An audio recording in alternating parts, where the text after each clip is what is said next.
Chapter 73 एक और random mission. यश ने अपने गले को साफ करके उस ऑकवर्ड सीन को कवर करने की कोशिश की। फिर उसने मिस युक्ति से कहा, पहले आप थोड़ा दलिया खाओ। हालांकि यश की बातों का प्रभाव अभी भी उस पर था, क्योंकि युक्ति अभी भी उस पल में उसी बात में खोई हुई थी। उसने अपना मुंह बना लिया और जोर से कहा, मैं वेजिटेरियन नहीं बनना चाहती, मुझे मीट चाहिए। शिट, मुझे लगता है कि हिप्नोटाइज करने की एबिलिटी कुछ ज्यादा ही डेवलप हो चुकी है। क्या मैंने कभी ऐसी किसी क्षमता में पॉइंट्स जोड़े थे? ये कब कर दिया मैंने? ये कब हो गया भाई? उसने मिस युक्ति के कंधे को टैप किया और फिर उसे शांत किया, उसको एक कंफर्ट जोन दिया। अगर आप मीट खाना चाहती हैं तो भी आपको पहले थोड़ा सा दलिया खाना चाहिए। थोड़ा बहुत तो आपको खाना ही पड़ेगा, फिर देखते हैं, यश ने कहा। युक्ति ने उसे एक सिली से प्यारे से भाव से देखा। सच में? क्या मुझे सचमुच खाना ही पड़ेगा? मुझे सीधे सीधे मीट नहीं मिल सकता क्या? यश ने गंभीरता से सिर हिलाया और उसने सीरियस होकर सिर हाँ में हिलाया। मिस युक्ति, आपको मीट जरूर मिलेगा, पर दलिया खाने के बाद। युक्ति के दलिया खाने के बाद लेक्चरर और वे तीनों स्टूडेंट्स लेक्चर हॉल में वापस चले गए। जब वे हॉल के गेट पर पहुंचे तो आखिरकार युक्ति ने अपने पूरे होशो हवा संभाले और उसने महसूस किया कि थोड़ी देर पहले उसने अजीब सा बर्ताव किया था। उसे मन ही मन गुस्सा आने लगा और उसके मन में उसके खुद के लिए बुरी से बुरी गालियां आने लगी। हे भगवान युक्ति, तुम इतनी बेवकूफ कैसे हो सकती हो? तुम अपने ही स्टूडेंट के सामने ऐसे अजीब सा बर्ताव कैसे कर सकती हो? ये शायद सब मेरी डाइट की वजह से हुआ है, क्योंकि मैंने पिछले काफी दिनों से चावल नहीं खाए और इसलिए मुझे लगता है कि मेरे दिमाग में ग्लूकोज की कमी हो गई है और इसीलिए मैं ऐसे कुछ भी उल जुलूल बातें सोच रही हूं। ये कमजोरी शायद मेरे दिमाग पर सचमुच चढ़ गई है। वो यश को देखकर घबरा गई। उसे शर्मिंदगी हो रही थी कि उसके स्टूडेंट ने उसकी देखभाल करी और उसे लग रहा था कि उसके स्टूडेंट के सामने उसकी थोड़ी बहुत इंसल्ट हो गई है, इसलिए वो अंदर ही अंदर थोड़ी बहुत शर्मिंदा थी। यश ने युक्ति के इस अजीब भाव को नोटिस कर लिया, इसलिए उसने उसकी ओर देखा। क्या हुआ मिस युक्ति? कोई दिक्कत? कुछ ऐसा है तो मुझे बताइए, यश ने पूछा। चूंकि उसने उससे पहली बार बात की थी, उसने अपना गला साफ किया और सीरियस होकर जवाब दिया, नहीं यश, मैं ठीक हूं। और एक बात बताओ, मुझे लगता है कि तुम सेमेस्टर पास करने के बारे में मुझसे झूठ तो नहीं बोल रहे, क्यों, है ना? मिस युक्ति ने कहा। क्या? यश ने पूछा और उसने आगे कहा, नहीं, बिल्कुल नहीं, मैं इंग्लिश सीखने के लिए अपना दिल और जान दोनों दे रहा हूं। पर असल में बात तो यह थी कि पिछले 2 हफ्तों में उसने एक भी शब्द नहीं सीखा था। युक्ति ने सिर हिलाया और उसे यश की बात पर विश्वास हो गया। युक्ति ने इसके जवाब में कहा, फिर मैं तुम्हारे अगले ट्यूसडे होने वाले मिड टर्म एग्जाम में तुम्हारे अच्छे स्कोर का इंतजार करूंगी। यश चौंक गया। रुको, क्या मिड टर्म्स अगले मंगलवार को है? यश ने कहा। यश ने बौखलाते हुए अपने दिमाग में सोचा, अरे भाई, ये कब हुआ? ये सब कब बताया गया? मुझे कुछ पता क्यों नहीं चलता? इन मिड टर्म्स की कहीं से भी कोई भी खबर मुझ तक नहीं पहुंची और मैं गधा था कहां जब ये सब बताया जा रहा था? क्या मैं क्लास में था या फिर मैं एब्सेंट था? अगर मैं उस दिन आया था तो मेरा ध्यान कहां था? युक्ति ने उसकी ओर देखा। हाँ, इसमें गलती क्या है?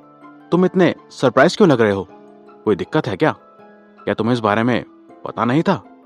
जहां तक कि मुझे याद है, क्लास में तो थे तुम, पर हो सकता है कि तुम्हारा सिर्फ शरीर क्लास में हो और दिमाग कहीं और। मिस युक्ति ने आगे यश से सवाल करते हुए पूछा। हाँ जी यश जी, याद है कि भी नहीं, या फिर आप भूल गए?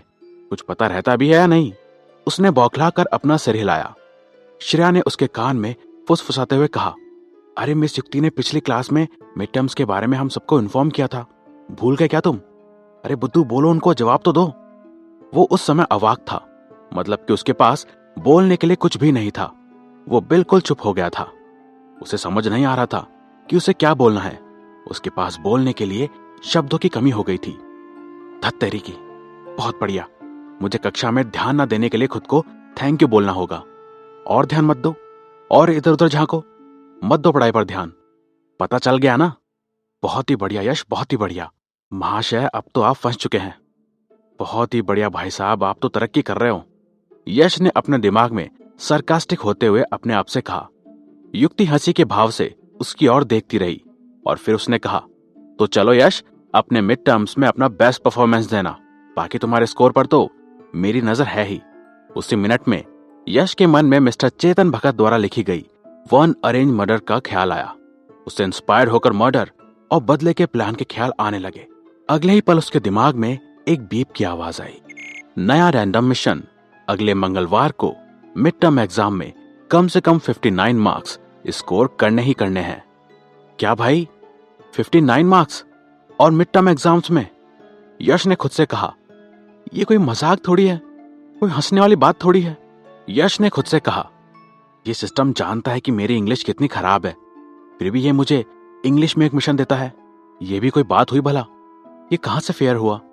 ये तो बहुत ही गलत बात है कि एक तो मेरी इंग्लिश खराब है, उस पर से ये मिशन जिसमें मुझे इंग्लिश में मार्क्स लेके आने हैं। मेरा तो मन कर रहा है कि मैं इस सिस्टम को अभी के अभी चैलेंज करूं कि मुझे मैथमेटिक्स से रिलेटेड कोई मिशन दे, तब मैं बताऊंगा कि कौन कितने पानी में है। मैथ से रिलेटेड मिशन कभी क्यों नहीं मिलता? इंग्लिश का तो यूं ही दे दिया। मैथ्स में अगर 100 मार्क्स भी लाने पड़े तो भी मैं ले आऊंगा। हद ही कर दिया मतलब। हालांकि सिस्टम यश की यह बड़बड़ाहट नहीं सुन सकता था, इसलिए सिस्टम ने वो मिशन नहीं बदला। यश हार मान गया। उसे अब आगे कुछ समझ नहीं आ रहा था। ओह, इंग्लिश सब्जेक्ट को पास करना तो मैथ्स में 100 मार्क्स लाने से भी मुश्किल है। ऐसा लग रहा है कि मुझसे नहीं होगा। ये बिल्कुल मेरी सोच से परे है, यश ने सोचा। वो आखिरी रो में बैठ गया और उसके बार बार बड़बड़ाते हुए सोमवार की इंग्लिश की क्लास शुरू हो गई। मिस युक्ति अब थोड़ा बेहतर फील कर रही थी। हो सकता है कि श्रेया के लाइफ सेविंग दलिया के कटोरे के कारण इस बार लेक्चर के दौरान युक्ति तेज बोल पा रही थी। मिस युक्ति ने हॉल में सबके सामने अपने सारे पैशन से इंग्लिश का लेक्चर जारी रखा। भले ही छात्रों ने सुनने की पूरी कोशिश की, लेकिन वे समझ नहीं पाए क्योंकि उनकी अंग्रेजी का लेवल उतना नहीं था जितना कि युक्ति का था। सब स्टूडेंट्स एड़ी से चोटी का जोर लगा रहे थे कि जो वो सुन रहे हैं वो उन्हें समझ आ जाए, लेकिन सब कुछ उनके ऊपर से जा रहा था। कोई शक नहीं था कि युक्ति की इंग्लिश का लेवल बहुत ही अच्छा था। युक्ति की इस भाषा पर पकड़ बहुत ही ज्यादा अच्छी थी। एक टीचर के लिए बहुत जरूरी होता है कि वो अपने क्षेत्र की नॉलेज में महारत हासिल करे और इसे छात्र की पढ़ाई के लिए छोटे टुकड़ों में तोड़ सके ताकि छात्र बेहतर तरीके से सीख सके। जल्द ही अंग्रेजी की पहली क्लास खत्म हो गई। इतने बड़े लेक्चर के बाद दलिया खाने का असर फीका पड़ रहा था, क्योंकि ब्रेक के टाइम युक्ति अचानक फिर से कमजोर सा महसूस कर रही थी। उसके पेट में फिर से दर्द होने लगा। हालांकि ये पहले जैसा बुरा नहीं था, लेकिन फिर भी युक्ति कंफर्टेबल फील नहीं कर रही थी। इसके बाद यश के सिर में एक और बीप की आवाज आई। वो टेबल पर ही लेटा हुआ था और अंग्रेजी के साथ अपनी जंग लड़ ही रहा था। यश ने चौंक कर रैंडम मिशन पर टैप किया। नया रैंडम मिशन, क्रॉनिक गैस्ट्राइटिस से छुटकारा पाने के लिए अपने इंग्लिश लेक्चरर की मदद करें। क्या? यश के मन में भाव आया। यश ने पोडियम की ओर देखा और कुर्सी पर युक्ति को बैठे हुए देखा। युक्ति के हाथ उसकी छाती पर थे और उसका चेहरा पीला पड़ रहा था। ऐसा लगता है जैसे उसने डाइटिंग से अपना पेट खराब कर लिया है। लड़कियां आजकल पतली और दुबली होना चाहती हैं, लेकिन उन्हें कभी इस बात का एहसास नहीं होता कि ये सब उनके लिए ठीक नहीं है। एक लड़की जो बहुत पतली हो और अगर वो किसी लड़की को पसंद करे और कभी उससे गले मिले तो उसकी हड्डियां बेचारे को चुभ जाएंगी। यश ने युक्ति को ऊपर से नीचे देखा। युक्ति का माथा फिर से पसीने में भीगा हुआ था।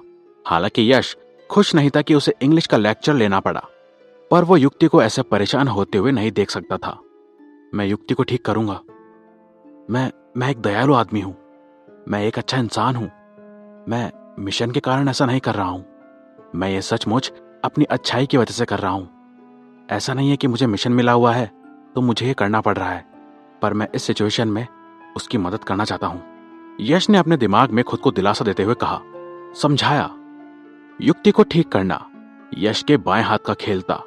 जब यश को मिशन मिला तो उसने अदरक के बारे में सोचा।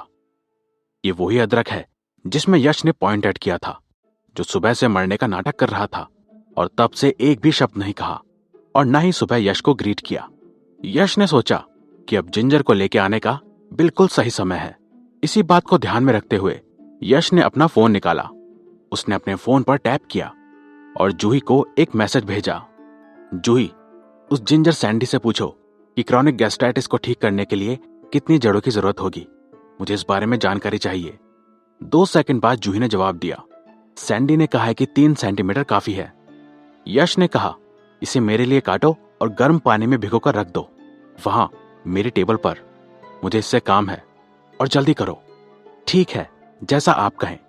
यश को जवाब देने के बाद जूही ने लिविंग रूम में चाय की टेबल की दराज से एक कैंची निकाली। वो सैंडी के पास चली गई और फुसफुसाई, सैंडी, थोड़ा सा दर्द सहन कर लेना प्लीज। मास्टर कह रहे हैं कि उन्हें तुम्हारी 3 सेंटीमीटर की जरूरत है।